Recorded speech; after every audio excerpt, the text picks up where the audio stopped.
My name is Will Weber. I was a Peace Corps volunteer in Nepal. It was Nepal 28. I was a math and science high school teacher in eastern Nepal. I was there from late 1970 through early 1974.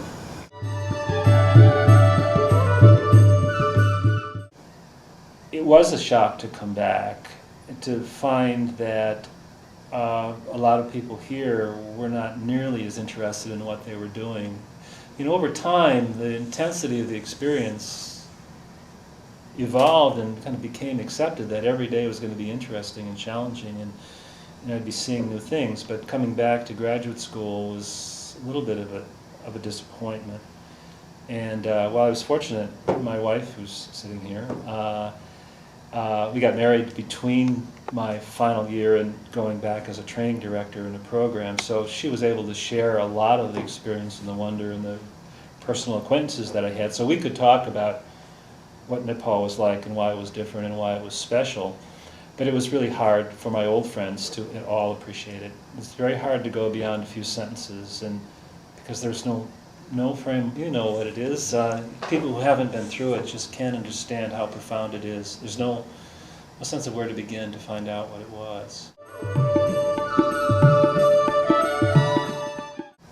What about long-term effects on you of that? Well, it's continues to have. You know, as we're sitting here in the office of a business that promotes travel to developing countries around the world, and particularly emphasizes opportunities to meet people in living simple lifestyles in remote places.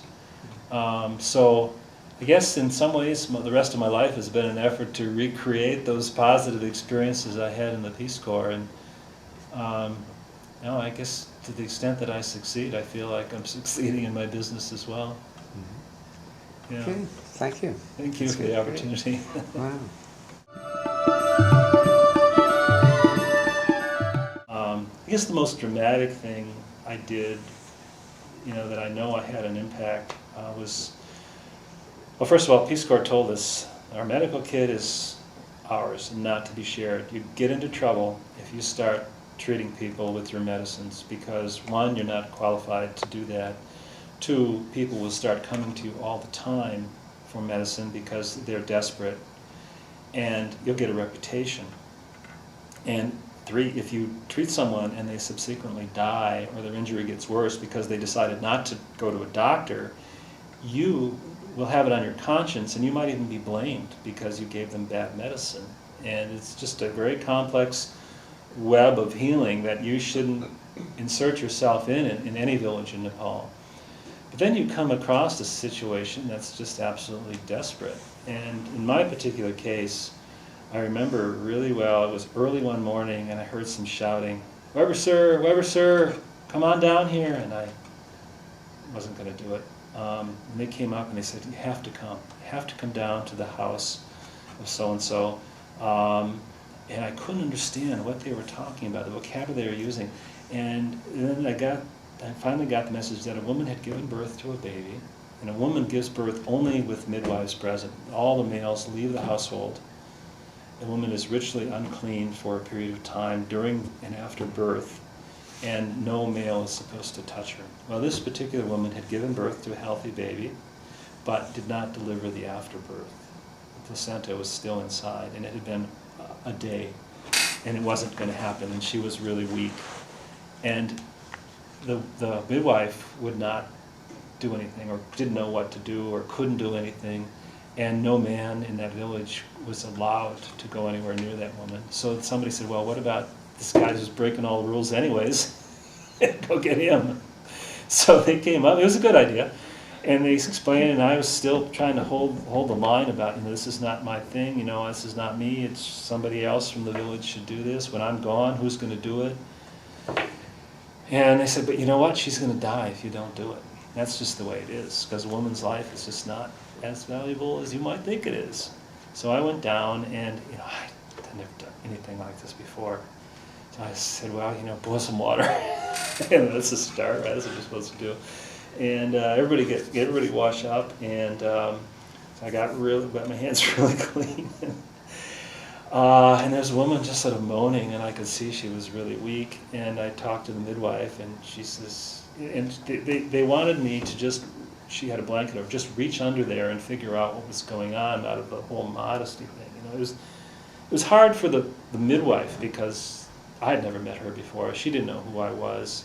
And all of a sudden, I'm there doing what should have been her job. You know, if she had done the delivery properly, this wouldn't have happened, is probably what she was thinking, what other people were thinking. There was a lot of tension. Anyways, I reached in, and I didn't know what a placenta felt like. You know, Did you know you were such an awkward, terrible, tense thing? But I knew. I mean, I was convinced the woman would die if I didn't somehow get a placenta out of her. And finally, I just felt something, you know, really soft, and just grabbed a hold of it and pulled it out, and this whole foul-smelling mess came out.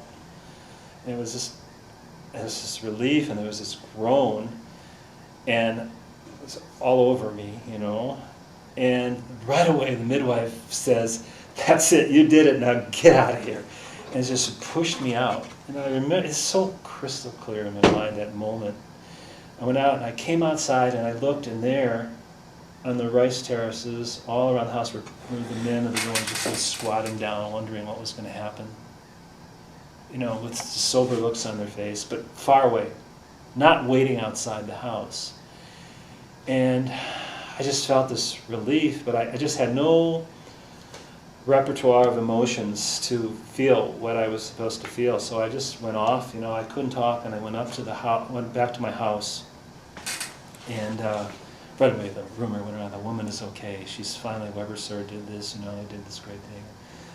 Next thing I knew, they sent out a whole bunch of 5-pound raw sugar cakes, which is sort of the currency of this village, of this part of the village, you know, as a token. And people said, you know, you really, this is really a good thing to do.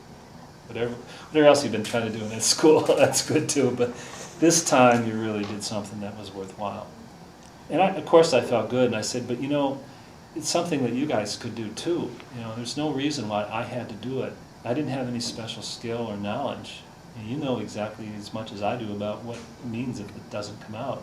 He says, and if you don't, let me tell you, you just reach in and you grab hold, and talk to the midwife about it. And okay, so it isn't but a week later, knock on the door early in the morning. Another village, 6 hours walk away, has exactly the same problem. Would I please come and do this? And so, you know, I thought, uh-oh, you know, here's the beginning of my medical practice in the hills of Nepal. So I said, well, the only condition in which I'll do this is that all the women in this village come with me, and I show you how it's done. And, you know, I'm not just doing this myself. And I did it, and I went. This time it was really routine. I knew exactly what it felt like.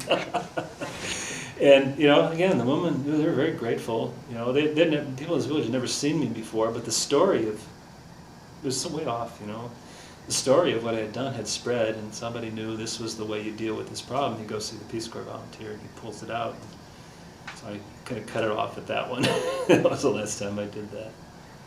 But apparently, I talked to a doctor, and he said it's a really common thing, and women definitely do die if somebody doesn't help, because there's a certain point where the contractions just don't happen anymore. So I felt good about that one.